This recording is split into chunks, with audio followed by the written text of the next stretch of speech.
안녕하십니까. 한국납세자연맹의 김선택 회장입니다.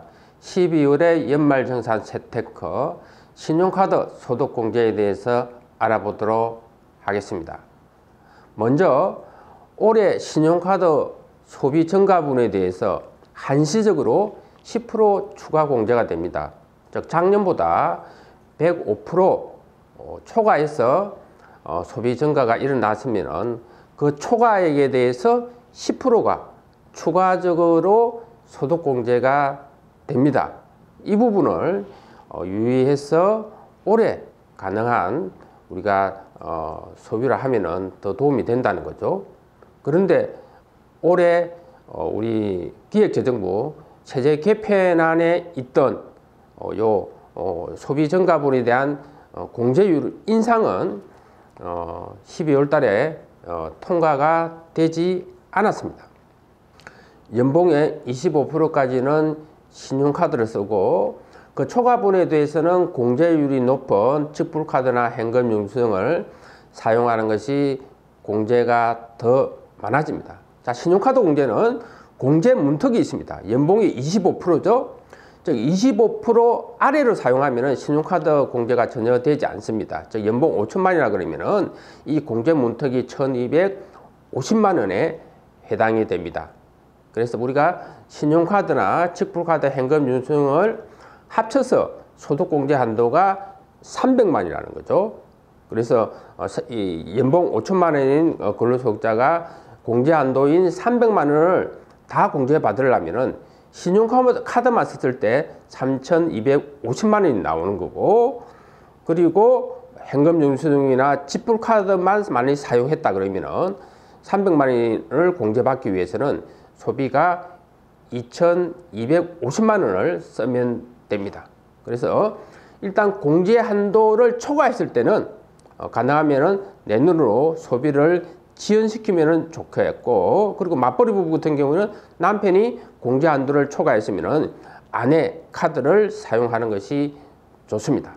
자, 그래서 신용카드 공제 한도를 정확하게 이해하는 것이 재테크의 지름길입니다. 그래서 만약 12월 달에 고가의 물품을 구입하는데 과연 올해 안에 12월 달에 소비를 해야 되는 것이 좋은 건지, 내년에 소비를 지연시키는 것이 좋은 건지를 판단하기 위해서는 공제 한도를 정확하게 이해를 해야 됩니다. 자, 기본적으로 우리가 신용카드나 직불카드, 현금 영수증의 공제 한도는 연봉 7천만 원 이하인 경우에는 300만 원이죠. 그리고 전통시장, 대중교통, 도서, 공영 등을 합쳐서 추가적으로 또 300만 원이 우리가 공제 한도가 있고, 자, 올해 같은 경우는 작년에 비해서 105% 소비가 증가하면은 그 소비 증가에 대해서 추가적으로 10% 공제가 더 된다 그랬죠.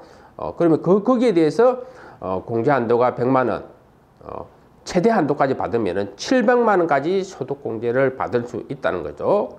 자, 그래서 내가 신용카드 공제 한도 300만 원이 초과하고, 그리고 작년에 비해서 소비 증가가 없다 그러면은 내년으로 고가 물품을 구입하면은 유리합니다.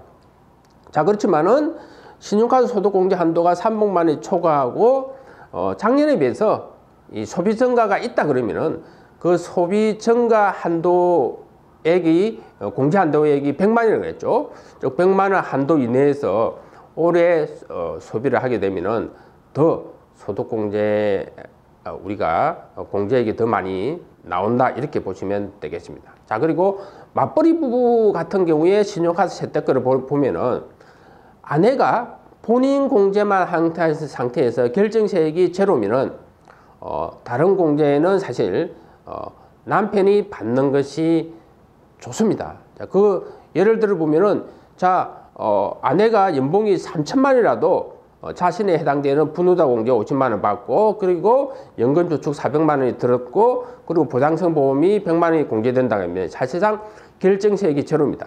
결정세액이 제로라는 것은 신용카드 공제를 추가적으로 받아도 아내가 추가적인 우리가 절차 효과가 없다라는 말과 동일합니다. 자, 그래서 아내가 본인 공제만 한 상태에서 결정세액이 제로면은 사실상 남편이 다른 부양가족 공제라든지 또는 신용카드도 예를 들면 남편 카드를 아내가 쓰는 것이 더 좋습니다. 그리고 아내의 사용액이 공제 문턱 밑이라면은 우리가 공제가 전혀 안 되기 때문에 예상되면은 남편 카드를 사용하는 게 좋고, 그리고 남편이 공제 한도를 초과했다면 아내 카드를 사용하거나 내년으로 이율해서 지출하면 좋습니다. 그리고 아내가 유아 구직에 들어갔으면은 아내는 남편 카드를 사용하는 것이 좋고, 그리고 배우자, 한쪽 배우자가 사업자나 기타 소득자, 사업자라는 것은 보통 뭐 택배 기사라든지 프리랜서를 보통 우리가 세법상 사업소득자로 우리가 분류를 합니다. 즉 배우자가 사업자나 기타 소득자인 경우에는 우리가 신용카드 공개가 안 되기 때문에 근로자인 배우자 카드를 사용하는 것이 도움이 됩니다. 그리고 남편이 또는 아내가 올해 퇴직했다면 퇴직 이후에는 재직 중인 배우자 카드를 사용하는 것이 좋습니다. 물론 퇴직하고 다시 재취업하지 않는 경우를 이야기합니다. 올해 입사한 새내기 직장인의 연봉이 1,400만 원, 즉 면세점 이하라면은 무조건 우리가 신용카드를 비롯한 지출을 내년으로 우리가 이율하는 것이 유리합니다.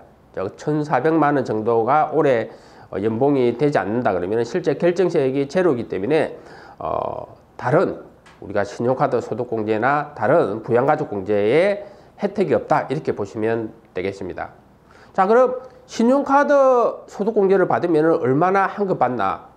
세액공제는 굉장히 개념이 간단합니다. 세액공제는 산출세액에서 그 금액만큼 그냥 세금으로 돌려준다는 의미이기 때문에 이해가 간단한데, 이 소득공제는 소득공제를 추가로 더 받음으로 해서 내가 얼마나 환급받는지가 계산하기가 그렇게 쉽지는 않습니다. 그래서 기본적인 공식은 소득공제 전가액에다가 곱하기 한계세율을 곱하면은 추가 환급액인데, 사실 좌측에 나와 있는 것이 이제 법정세율이죠. 세법이 나와 있는 누진세, 즉 법정세율인데, 실제적으로 근로소득 세액공제가 적용되는 구간에서는 이 법정세율보다 한계세율이 굉장히 낮습니다. 그래서 가세표준이 연봉 7천만 원 이하짜고 가세표준이 만약에 1,400만 원 초과 1,600만 원 사이에 있는 사람이라면은 실제 법정세율은 16.5%지만은 실제 한계세율은 7.4%밖에 안 됩니다. 즉 소득공제 100만 원 받아도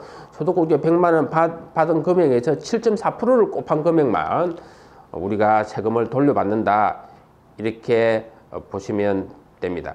그래서 자신의 한계세율을 아는 것이 세특에서 굉장히 중요합니다. 근데 올해 연말정산이 아직 안 했기 때문에 작년 연봉하고 올해 연봉이 비슷하고 소득공제 상황도 비슷하다 그러면은 작년 근로소득 원천 영수증을 보시고 우리가 확인하면은 큰 차이가 없다 이렇게 보시면 되겠습니다. 이분 같은 경우에는 작년 근로소득 원천 영수증상 종합소득 가세표준이 5,700만 원이기 때문에 5,700만 원은 보시면은 가세표준이 5천만 원 초과 8,800만 원 이하 구간이기 때문에 실제 한계세율이 26.4%, 자기가 추가적으로 소득공제를 더 받으면은 받는 금액의 26.4%를 곱하면은 그것이 자기가 추가적으로 더 환급받는 금액이다 이렇게 보시면 되겠습니다.